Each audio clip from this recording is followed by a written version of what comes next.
Everything works, and this is the new normal now. So we're pretty excited to be able to deliver this on multiple platforms. Welcome to everyone who came face to face today. You're in luck because you guys get the free lunch. So those at home, hope you have something healthy and nice in the fridge or pantry for your lunch. But that's the benefit of coming to us face to face. Always great lunch out there. All right, so I will see if the dongle works here. No? You want a presentation, Michelle? Too many things to click. No worries, there we go, thank you. So just to start us off, you do get a few housekeeping bits and pieces in the other room there. For those who are joining us at home, please make sure that you keep your microphones muted and your cameras stay off. That just allows everybody to hear us, the fantastic presenters, see the things that we're sharing on the screen, and allows everything to stream nice and clearly. This workshop is being recorded, which I believe, Michelle, that's probably exactly what you just did there. Fantastic, thank you. And of course, if you have any questions at any time, whether you are in the room with us today or if you are joining us from home, please pop up your hand, we'll get you throughout the presentation, or pop it straight in the chat. We've got our swimming and water safety team monitoring that today, so we can get to that when appropriate, either during the presentation or at the end of the presentation there. So to start us off, I'd like to introduce myself. My name is Caitlin Greenhill. I work as a project officer in the Swimming and Water Safety Education team here at Lifesaving Victoria. Today we will also be joined by Michelle Ling, who is no longer a project officer of Swimming and Water Safety Education, but the manager, the newly appointed manager of Learn to Swim. We are also joined by Andy Dennis, who I spotted at the back of the room there. Andy is the general manager of our public training and safety team here at LSV, and also Jane Houston, who used to be a part of our LSV team in the full safety area, but now is the National Manager of Aquatics at Royal. So welcome and thank you to our speakers today, and we'll get straight into what we're going to be covering. So we'll start off with ignore the times. We're 15 minutes behind. Deliberately, I got my times wrong, so ignore those ones. We're going to be talking about the GSPO requirements for swim teachers today and the aquatic industry itself. We're also going to be looking at some opportunities for your swim teachers and yourselves to renew your quals with our Renew in June initiative that you heard of earlier. And then we're going to be looking at some in-service training opportunities for your facility, or if we have any teachers who are joining us today, your school as well. And that includes some upcoming PD workshops that are free as well. And then we'll jump straight into the Q&A.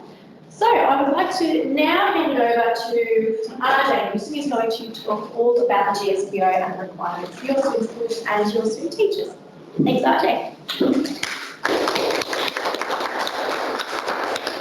Thanks, Caitlin.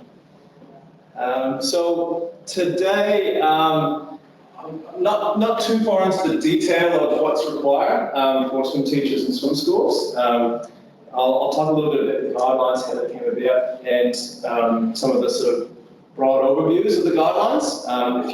If you really want to get into the detail of the guidelines, I suggest you open it up and have a read of what's in there. It's not that long in the swimming and water safety education programs section. So today we're talking about the National Aquatic Industry Committee and the guidelines, how they sort of came about, and the journey so far. So starting with a little bit of the sort of history of the guidelines. So 1891, first Royal Lifesaving Society established in the UK, looking at drowning as an emerging issue, people swimming in swimming locations and drowning, swimming, the concept of recreation coming up quite a bit.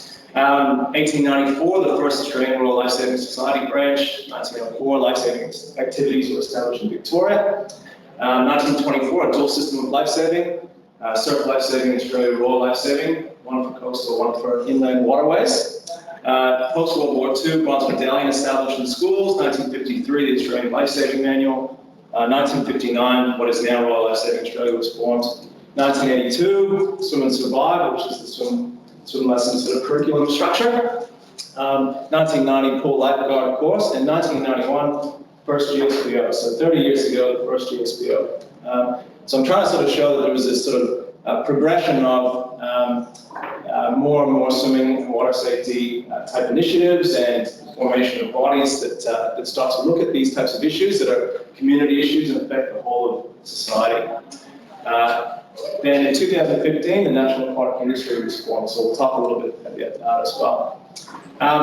So the industry guidelines, so the GSPO, this is the sort of modern iteration of the GSPO. It's sort of broken up into sections. We've got policy, incidents, asset management, supervision, facility design, swimming pool design, swimming, water safety, and aquatic exercise programs. It's probably the most relevant one for our audience here today. We've got emergency planning, which you do need to have a little bit around that, and aquatic signage, safety of your patrons, and risk education visually, safe design, safety equipment, risk management. So this is a sort of modern iteration of those guidelines. It's been sort of broken up into a series of sort of chapters. It came about to protect the community from inappropriate standards within aquatic facilities. There was a spate of drownings in the late 80s, early 90s, and they were referenced in many, many colonial proceedings in that early period. Over time, they've evolved. There's been a new iteration, on average, every sort of 3 to 4 years, to keep pace with changes to regulations, legal cases, as well as the updating of standards and community standards as well.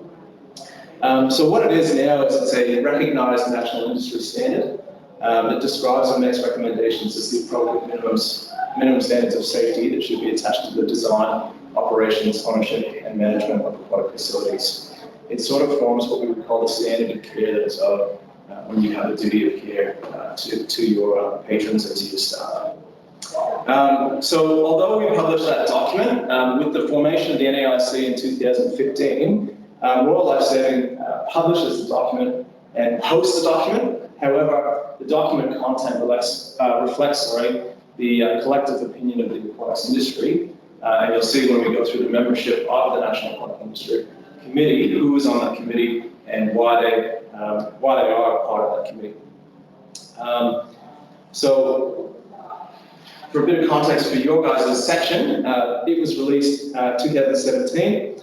There was a number of draft guidelines that were published and reviewed. There was 12 years of coronial recommendations pertaining to contributing factors of child handlings and public pools, as well as some of the peak bodies that have been put into best practice within swimming and water safety programs. There was a number of symposiums held nationally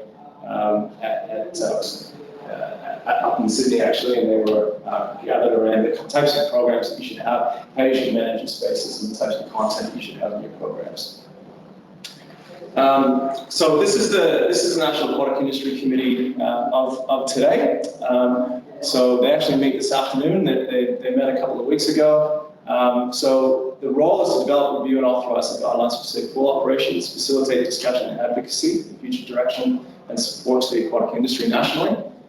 Develop and maintain a national aquatic industry strategy, and review and make recommendations to the industry skills bodies that determine what the qualifications are for individual roles within our industry. So the swim teacher qualification is not determined by the National Aquatic Industry Committee, it's determined by a skills reference committee, which is made up of a much smaller group of people. So having an industry body that can make a recommendation to that group will ultimately have that authority to make those calls is really important to give them the right information around what should be included. So they're tasked with also communicating and advocating the GSPO's industry standards. So Victorian reps, I think the top 3 on the left, Alec, Alex, Amanda are all Victorian. Kathy is Victorian. Who else have we got in there? I think Natalie might be based in Victoria from Oswald.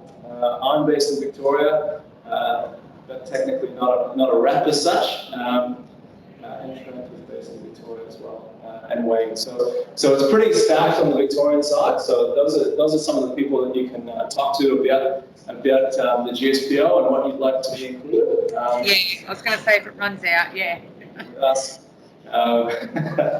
Always the way. So we've got Swimming Australia there, Australian Council for Swimming and Water Safety Teachers, OSWIM, Australian Swim Coaches and Teachers Association, ASTA, Australian Swim Schools Association, ASA, ARB, Aquatic and Recreation Institute, ARI, which is the New South Wales equivalent, and then the Western Australia equivalent, LIWA.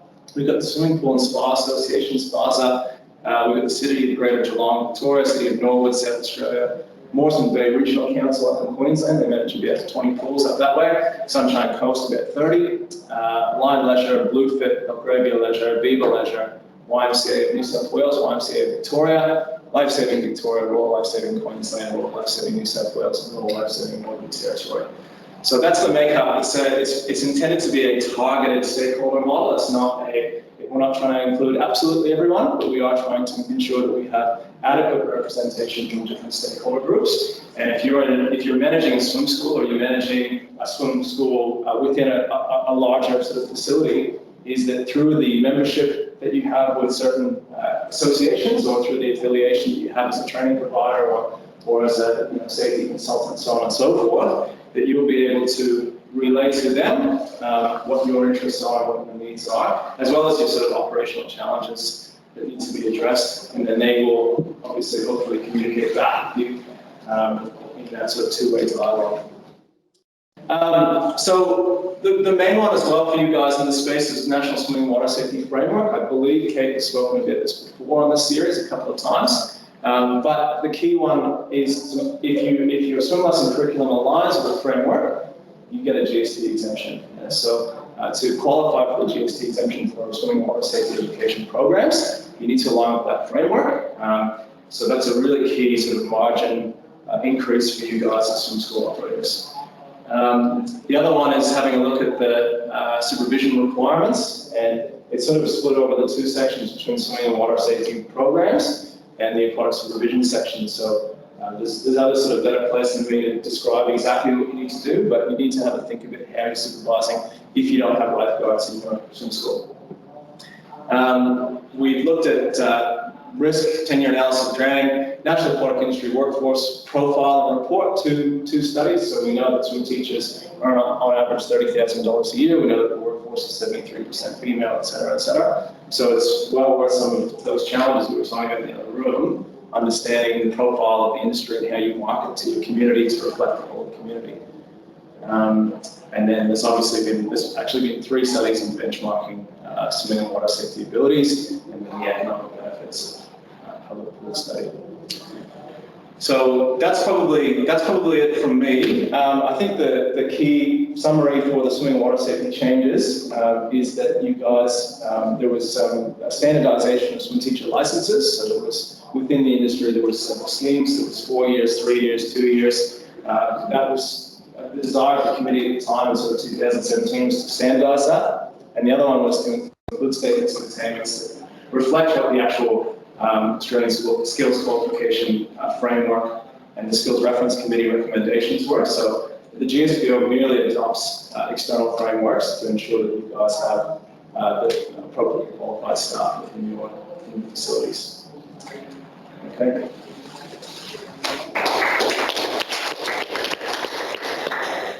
Fantastic, thank you. I know really good insight into those requirements. Good reading so we can all stay up to date on what we need to do. And also balance it up with what you said in there with your marketing strategies as well to reflect what is highlighted in those key documents. I'd now like to invite Andy Dennis to the podium, who's going to present a little bit about our student teacher training and how to make sure your student teachers are really trained and up to date with their jobs. Thank you, Andy. I did just have a quick question for RJ. It came through in the earlier session and it was just clarifying, is it legal or is it law or is it recommendation for us to follow the GSPO? It's a kind of a complicated question. So in the sort of legal framework, let's call it that, how businesses are governed and the community is governed. You've got acts of parliament, you've got regulations. The next layer down is probably sort of policy level, Australian standards, and industry standards. So the GSPO is at an industry standard level. They're intended to contextualize more broad laws, such as you have a duty to ensure the safety of your employees, you have a duty to ensure the safety of the public interacting with business. The idea is that an industry standard or code of practice, depending on the industry, would contextualize what that means within your industry or business. So the GSPO contextualizes what the work health safety laws are and public health laws into application at a facility level. Thanks. Fantastic. I think it comes down to, if you put it into context, it comes down to, are you prepared to go to court and say that you decided not to have your staff do a swim teacher course, which as recently as a couple of weeks Austin were offering for $195. Are you going to say that that was beyond what was reasonable and practical for your organisation at that price point? Because it's probably not going to get up. So I think RJ couldn't believe that himself, but it is a very, very short walk to duty of care and due diligence. So I definitely reiterate RJ's comments about reading the GSPO and getting around it, and just acknowledging that there's multiple parts to this, but a very, very good question. I want to duck in just into a little bit more detail, but not too much of a deep dive into swim teacher training more broadly, but just off the back of some of the comments that were popping up in the chat earlier, I just thought it was worth noting that in the GSPO there's sort of two sections. There's sort of the swimming and water safety program section, but there's also then the section specifically on supervision, and that's the area where the council-owned pools are pretty set, because they've got paid professional lifeguards on duty, but it's an area where a lot of the private venues actually aren't meeting the obligations set out in the GSPO, however you want to term them, because the supervision section of the guideline essentially states that when your facility is open, you should have somebody available with that pool lifeguard skill set. And that is a person who can use oxygen and who can use advanced water rescue equipment, which is your spinal cord, and they should also have that equipment available. So, and that is not covered in the swim teacher course. So that's not a part of this presentation. We appreciate that historically that's how it's always been done, and we're doing a little bit of work with some of the video providers to say, we're not saying we need a pool lifeguard stood in red and yellow on the pool deck. That probably goes above beyond what's reasonably practical, but is it too difficult if one of your swim teachers holds that skill set at the time that the facility is open? Whether it's a deck supervisor, whether it's someone who is actually in the pool delivering a lesson, who is then able to deal with the worst case scenario that could happen at one of these pools. The swim teachers have CPR.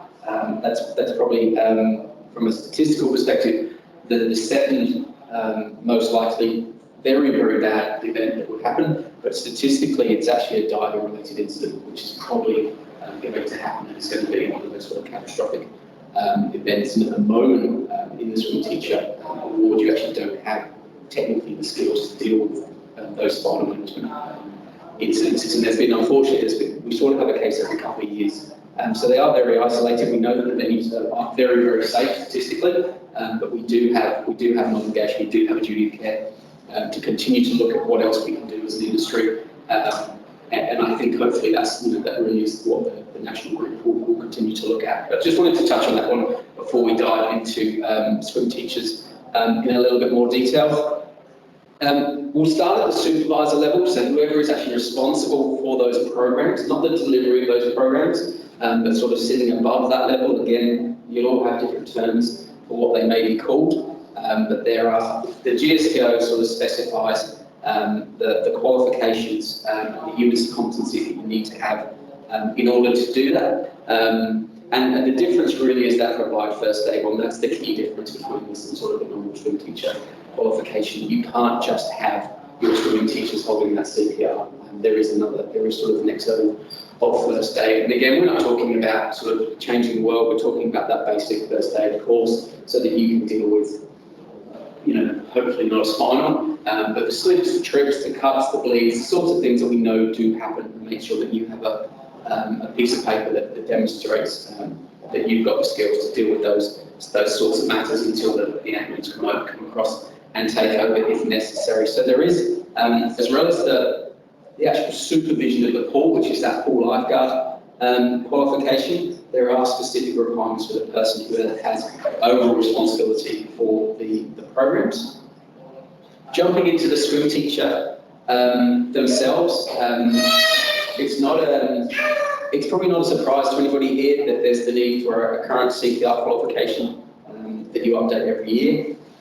Working with children or equivalent, which is sort of your VIT kind of thing, whatever it is. And then you've got the swimming and water safety teacher qualification itself. Unfortunately, in the world of training, they will come with these codes, and as you know, the codes change sort of every 3 or 4 years. They go through a cycle, and that's essentially just the industry, whether it's the bureaucrats and the pen pushers, or it's actually people sort of from the industry, or a combination of both, essentially just reviewing what's in that content and making sure it's relevant to what's going on in the broader environment, where does it sit in terms of community expectations, to make sure that the training included in those courses essentially meets the requirements of what the clients need and what everybody needs in order to be safe. So that 112 swimming and water safety teacher is the current version. Appreciate that there's probably a number of people here who have got the previous version, which was from 2015 and before, and then again there's previous versions and previous versions of that. And that'll unfortunately for some, or good if you're looking at it from a pure quality perspective, they will continue to sort of go through that cycle every 3, 4, 5 years. In terms of extension courses, the guidelines are relatively specific on the units of competency that you need if you're involved in infant and preschool programs or programs for a person with a disability, regardless of what you call them. Appreciate that probably what LSP calls the course is slightly different to what ASDA calls the course, which is probably slightly different to what OSWIN calls the course. They will all be, and they do all deliver those units of competency. Some may deliver more, the content will be delivered in slightly different ways, but they're essentially what you get with those courses and the units is a big long list of things that you have to teach on the course, and then a big long list of things you have to assess on the course. So that's why there's some slight differences between the courses. Some courses are face-to-face, some include online learning, all those sorts of things. And again, it just comes down to sort of the preference of the provider and where they're trying to pitch themselves within the broader market. Health and fitness. So this is a relatively new introduction, and it's very similar. It's almost cut and paste to what is included for pool lifeguards, and it's essentially just an expectation that people are in good health and are able to fulfil their obligations as the teacher or the person doing that basic water rescue. There's 2 ways you can do it. You can do a health assessment, so the facility can say you need to come in every 3 months, every 6 months, and do 5 laps of the pool or whatever it is they determine it to be, or it can be a self-declaration. We do have documents on our website that people can just use for that purpose to keep it as simple as possible. The outcomes essentially land between fit and unrestricted, so you can go ahead and do your job through to permanently unfit, which is obviously challenging from a HR perspective, and a lot of the safety stuff and the HR stuff doesn't always perfectly marry up, so it can be quite challenging. If you've got a member of staff and they've been there for a number of years and there's a contract of employment in place, all of a sudden they're deemed to be permanently unfit or unfit pending further assessment, it then moves into the HR side of things as you work through those sorts of challenges. But this was introduced with the latest guidelines. So it has been around for a couple of years in. This shouldn't hopefully be a surprise for a couple of years into this. I think it was January 2019. So nothing too new. And probably from a common sense perspective, if you think about what we're doing, why we exist as an industry, it's probably not a bad idea, but appreciate it is another piece of work that needs to be done.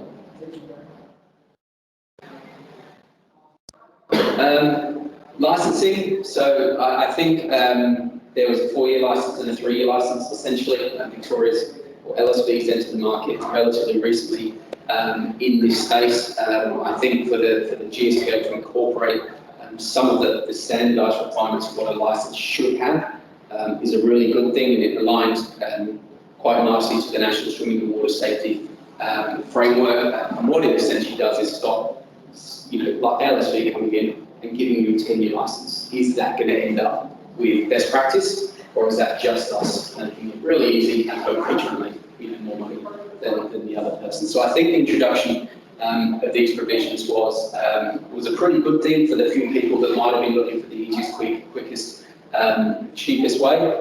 And the purpose is really quite straightforward. That hasn't changed. It's essentially saying we're looking for verification of skills assessment and ongoing PE. So again, nothing new there. There are differences again towards how the different providers are doing PE. Some providers, if you came along with an LSB certificate, wouldn't accept it. Other providers, if you came with an ASPA certificate to LSB, for example, we would accept it, and so on and so forth. So there are some differences, and you just need to do your homework on whether those different providers have got a handbook, leaflet, websites, all that sort of stuff to figure out what works best for yourselves, for your staff, and whoever it is that you're representing. And essentially that license includes a need for CPR and basic water rescue. So CPR, everyone is already doing, and basic water rescue is in your actual swim teacher qualification. So that's kind of inherent. It's already done. The ongoing professional development needs to include both the water safety component and teaching. We used to sort of talk about just swim teaching. It's now sort of swimming and water safety. They're sort of, particularly at a government level, and more within the industry, we're sort of talking about it, swimming and water safety sort of as a partnership. And then we've got, there's the piece of the puzzle that talks about fit and proper person, and that goes back to that health assessment and a few other requirements.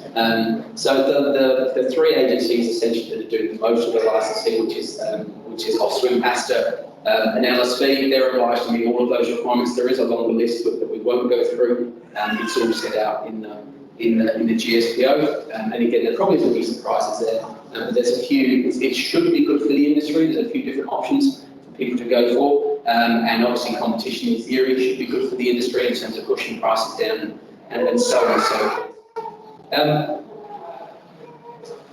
Probably just touching on just the LSB one very briefly. We're quite fortunate that we don't need to generate a huge amount of income from our courses, from our licenses, and from our extension courses. We have, obviously being a slightly broader organisation, we have funding pots from other areas, so we have been able to differentiate ourselves from some of the other providers. Our introduction course is at $250, and that's sort of standard price. Now that's not a discounted price. That does come with a 3-year license, and I think our 2 extension courses for teacher, infant and toddler is what we're calling it, and teacher and a person with a disability, I think they're at 175, and they each come with a further 3 years. And some of the other pieces that I think that we're going to move on to afterwards is it also comes with a free LSB membership for the term of the license. It also comes with free CPR courses each year and half price for that first aid courses each year. Free access to the portal. There's a whole bunch of free PD that once we get this portal, and again, it's an IT fix, we'll get there. Once we get this portal over the line, there are a whole bunch of free PD online courses that will be available as well. So we're sort of moving into this space and trying to put our best foot forward in terms of sort of working with industry and hearing what industry really want. It does seem to be probably more so than I certainly thought, a bit more price sensitive. When you talk to people about what are the challenges about getting into the industry, where have all the swim teachers gone, all those sorts of things, it does seem to be quite price sensitive, so we'll be mindful of that. And we're also trying to keep the door open. So rather than saying you have to do your PD with us, or if you can't do an extension course unless you've got our main course, we'll try to make it so there's a lot of different entry points. And if we end up being sort of where people want to go, so be it. If there's better options with us with NASA, that's great as well. Again, it ends up in a better position for industry because there are more options for industry. So I might just park it there for questions. And again, if there's any other questions, going back to RJ's presentation. There are a lot of questions coming through online, so I've tried to bundle them into, because there are a few similar questions. Going back to the supervisor requirements, are they required to have a supervisor with that skill set if they have lifeguards already? No. No. Whistles, do swim teachers need to wear whistles? I think the question was they used to have to wear whistles. Oh, did they? And now it might be a bit grey whether they need to wear whistles. I don't think I so. don't think so. And then second to that question. Lifeguards do. Okay. Lifeguards absolutely have to have a whistle, but I'm pretty sure swim teachers don't. I think the question was about who's responsible to responding to an incident, because there was a second question about is there a set process for responding to an incident? Is it 3 whistle blasts, or is it determined by the facility what the reaction is to an incident and what the plan is? So, the training on this is, again, I sort of mentioned previously, there's some slight differences, and I'm going to use Pool Lifeguard as an example to this. There's slight differences in terms of how LSVs are exposed to Osprey, to Astor, to St John's, Red Cross and First Aid, all of those things. But where the content comes from is essentially the government. They say that you have to train all of this, and you have to say all of this, and you have to then assess all of this. But they don't tell you how you have to train it, but it has to be industry best practice. So in the instance of Pool Lifeguard, it essentially comes from the RLSSA Pool Lifeguard. And again, LSP as a training provider, if the Royal Life Saving Manual says you put someone on the spinal board, you put straps on, you do this one first, then this one, whatever the case may be. If we moved away from that, we would essentially be, in breach of what is considered industry best practice, because Royal Life and all the people that provided input to that, they haven't made up that protocol just for fun. They've done it because the doctor said this and Amber said that, and all those sorts of things. So there are some differences in how everything needs to come together. That probably doesn't. What's the? I might add to that. Yeah. So because in swim schools, like because of the swim teacher audience, there's different operating models. Yeah, some swim schools they only do programs. There's no lifeguards. There's no sort of further support. So the range of operations goes from someone in a backyard swimming pool running swim lessons, all the way to your sort of mega centres intersect down the road with hundreds of swim teachers and supervisors and various layers of duty managers. So the GSPO talks about having a risk-based model. So each facility has to take into account their own organisational context and their own procedures and their structures, and then they have to determine what is reasonable within their own environment for that kind of emergency response. So that's really getting into sort of the emergency planning component, and there's a really handy guideline on that that sort of lays out the process of how to plan for emergencies and determine these processes. And is that guideline part of the GSPO, or is that a separate thing from the Royal? It's all part of the GSPO. There's a guideline in the GSPO for emergency plan, and there's another one for incident management. So that talks about how you should respond to incidents, and what kind of procedures you should have in place, how you should investigate incidents, and it is relatively easy to follow those two guidelines. Yeah. I think the question about who is responsible, everyone's responsible. The owner of the facility has a responsibility. The centre manager, if that's what they may be called at this venue, they have a responsibility to make sure there is an emergency management plan and a committee and resourcing to put it together and review it. And then there's obviously the people that will be involved in actually going, okay, we need to do a rescue. What do we do? In a dive pool, it's going to be different to a toddler pool.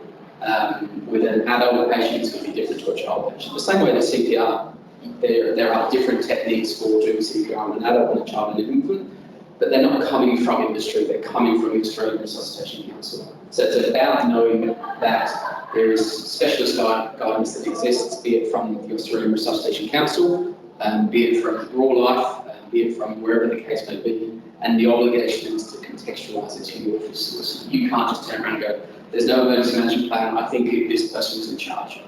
If you are qualified, you have a duty of care. If it's not going well in the lane next to you, you have an obligation to get your 3 or 4 kids out on the side, ideally back to mum and dad, and then to help. That's just the Good Samaritan role that we sort of talk about it goes out the window a little bit within the context of a facility because you're contracted. There is an expectation that you will respond. But again, it's very grey a lot of the time. Just in light of time, I will have one more question and then anything else from the room. We'll have 2 more minutes of questions. But the bulk of the questions coming through about relicensing and doing extension courses. I think there's a bit of confusion about if people are holding OSWIM courses, if they do an extension course with LSP. And I know we've just had some conversations about this.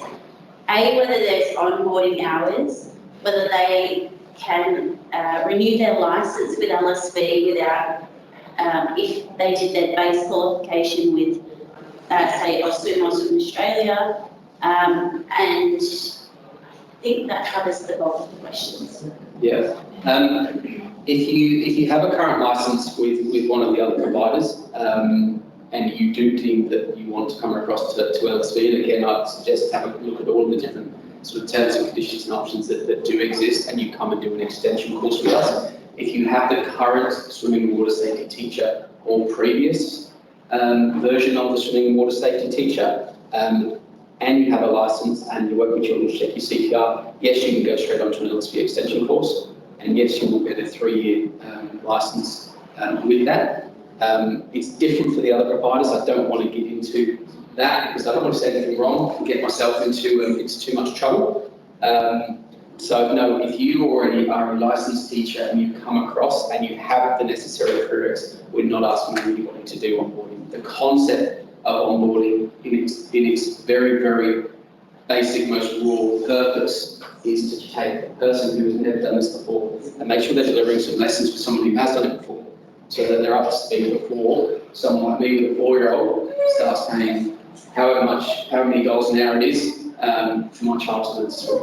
So that is the purpose of onboarding, is to bring people up to speed. It's not something that should be put in as some form of administrative barrier. So to clarify, if they've done their extension course, do they have onboarding and training hours required as a license is issued immediately? We need your prereqs. So the registration and re-registration form that we put together is essentially one document. It's the same document. So all we need is evidence you have a swim teacher qualification, either the current one or the previous one. We need your work with children's check, your CPR, whichever extension course you've done, whether it was with us or someone else, and then we will issue that license, and you will not need to do onboarding. You will get your license within a couple of days. We just need to obviously process it. Okay, I think that covers it. Does anyone else in the room have a first question? I'm private school. So obviously all our swim teachers have the 002 for basic rescues, I think, or that. Yes. And you mentioned the 006 supervisor reporting.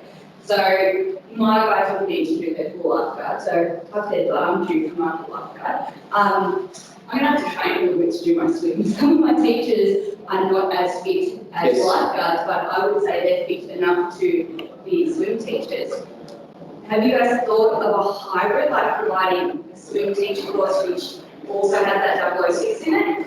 Or, because obviously they don't necessarily need the whole lifeguard, but they do need that unit of competency. We've looked at, I think the challenge that we've got is there's only actually one unit that crosses, 2 units, one being CPR, that cross over from the swim teacher to pool lifeguard. When we first started looking at the swim teacher course 5 years ago, we thought we must surely, a lot of this is crossover. There's only actually that basic water rescue unit and CPR, which is the same in both of those. So at the moment they sit separately. The focus initially was to have the course available, make the blended course, make the extensions available. But as far as we're concerned, there's sort of nothing off the table. We're relatively open to go, what does industry want? What does industry need? It's obviously got to be viable. But we're relatively open. We've got a lot of freedom to sort of sit down and work with the industry and say, what do we want? And that's where the free CPR came from.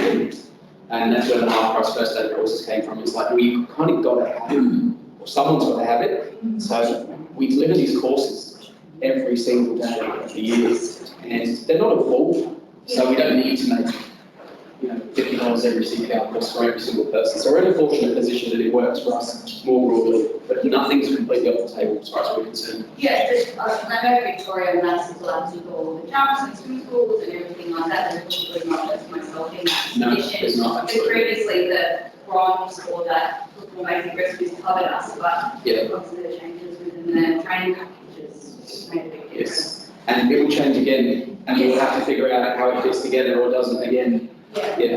So, yeah. With the LSP qualification, what is the insurance in that as opposed to, say, Oswing? We don't currently offer insurance to teachers. Okay, that's interesting.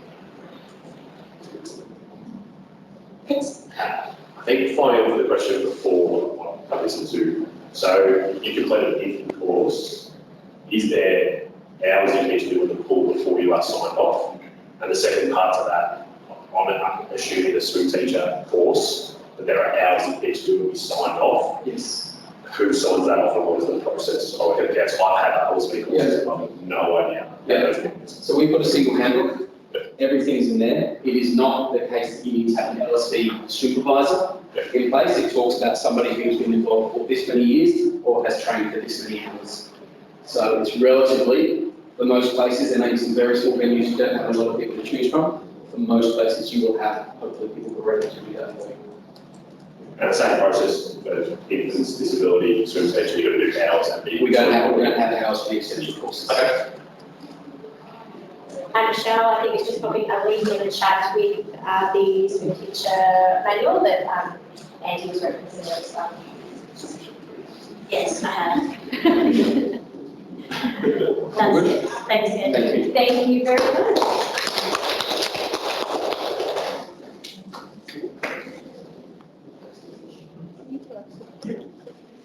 You just click it. All right, I know we are running towards the end of the session, but I think there was some really good conversation for us to cover. And it's, again, a good segue into our next topic, which I will take 1 minute to talk about. It's our Renew in June swim teacher campaign. So if you do have swim teachers at your facilities, they can renew their swim teacher license with LSP for free throughout the month of June.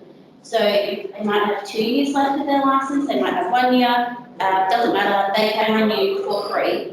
So when they renew their license with Lifesaving Victoria, you can actually get access to free CPR courses and 50% off your first aid courses. There's also access to PD and LSP membership and a whole bunch of benefits. But I think, given the conversations we've had today, we've identified that it is a big cost for us swim teachers. So hopefully this helps alleviate some of the cost. I think I was doing the working out the other day. It's about $195 to register, plus your $50 every year to do your CPR, plus about $100 to do first aid. So it's a big saving. So information is in the chat. We've popped it out in emails. It's on our website. So it's a good opportunity for your swim teachers to register and save a bit of money and hopefully retain them ongoing. And I'm going to hand over to Caitlin. Thank you, Michelle. And for those listening along at home, we have just popped a link in the chat for that June initiative as well. It's really, really great idea, so jump on board. All right, we're going to fly through the next few slides very, very quickly. This is just an upcoming PD that makes sure your swim teachers and yourselves with the things that you have identified today. We have our Access and Inclusion Workshop coming up on the 19th of May, that's a Wednesday, and that will be hosted right here in this exact room, and it will be free. Of course, it is part of our Swimming Incidents Initiative, our Public Water Safety Initiative funding there.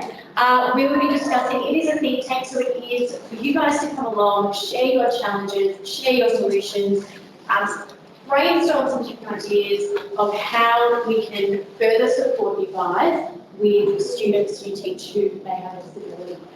We are going to take all of your fantastic ideas on board, and we're going to then develop some more resources, some information, and anything else that pops up during the day so that we can assist you this year and for future years as well with those students with disabilities who may teach in schools.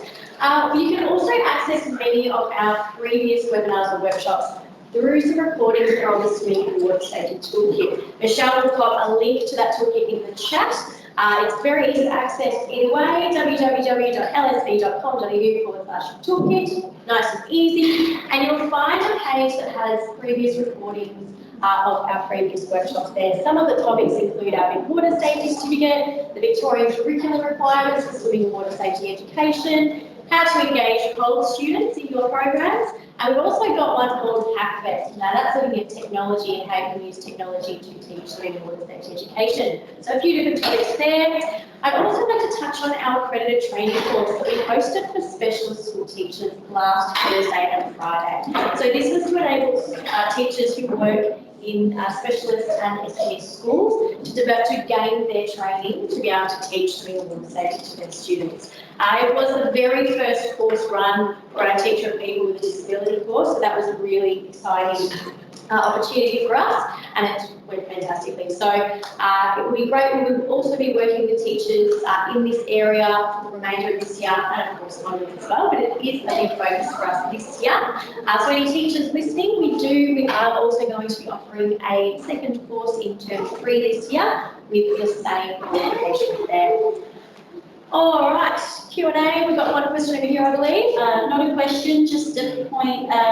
Paul has mentioned that 16th of May is a Sunday, so the Access and Inclusion Workshop is actually the 19th of May. Thank you very much. Wednesday. Do not come here on a Sunday. Nobody will be here. Hopefully it's nice outside to make sure it's good to be. But my apologies. It is Wednesday the 16th, 19th? 19th. I'm going to get confused now. All right, any questions from the room? Yes. With your renewing June, and the CPR, is that face-to-face training and you get units of competency, or is it CPR workshop? As in, if you join up or renew your class 2 teacher license, with the CPR, do you get units of competency, or is it just a workshop? it's units of competency, so it's an accredited. And it's face-to-face, online and face-to-face. Well, we offer a range, so you assume that they have access to whichever version they want. Yeah, okay, as long as It's just that, it's it's just a publicly available course. Obviously, if you do your first aid course, you get CPR anyway, so. yeah, because I know some places advertise the CPR, you don't actually get it. Oh, yes. So I just wanted to make sure you get it. Yeah. Absolutely great question. Any other questions on the chat or around the room at all? No, I think we're. No, I can answer the chat questions. Fantastic, excellent. All right, so just quickly before we head to lunch, here we go. We're just going to request that everybody completes a short survey. This should only take you a few minutes max. This is to continue on with our Public Water Safety Initiative free PPEs that our education team are offering ongoing. So we do require to collect some data so that we can make sure that these PPE sessions are targeted towards your wants and needs. So we would please request that you kindly take a moment to complete this short survey here.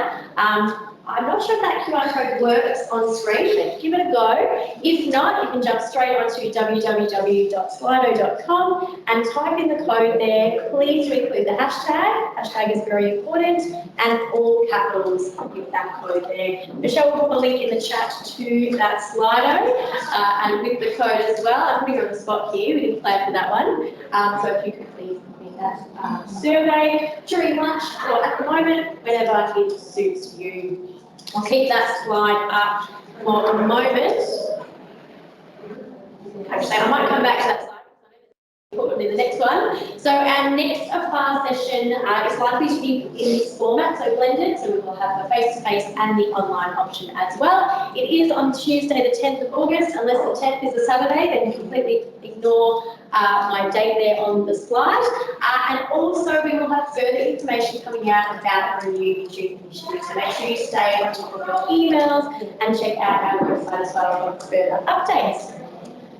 You can always contact us at schoolswimming@lsb.com.au or that phone number there. You're welcome to take a snap of the screen now if you want to hold on to those contact details, and we will pop those contact details in the chat too.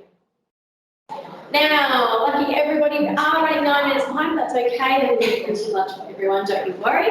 We are now going to head back into that first room that we started in for our lunch. And if you are staying for the masterclass, or if you haven't thought about it yet, it is a great opportunity to attend our masterclass. It's a 2-hour masterclass. It is $50 per person to attend. And the topic today is psychological safety with Daniel Diamond. And this is a great opportunity. We know that last year, and especially at the start of this year, we have had some challenges, and they could have put quite a lot of emotional stress on us, and also our staff or our colleagues as well. So this is a great opportunity to learn from Daniel, who is very experienced in this area, about how we can look after not only ourselves, but also our staff in this area as well. So if you are interested, you can go and find Sheila and she can sign you up. If you are staying, fantastic, it will be a really, really worthwhile event, and that will be happening from 1 to 3 p.m. today. So I will jump back to that Slido slide.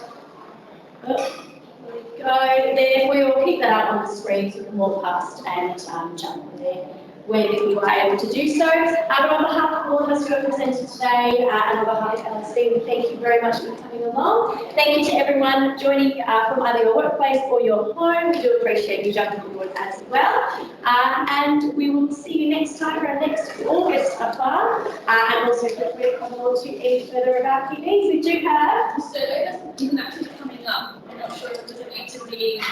Oh, it should be active, so I will check on that. Poll, so maybe. Yeah. No worries, I'll check on that shortly. And do it through lunch. Yeah, okay.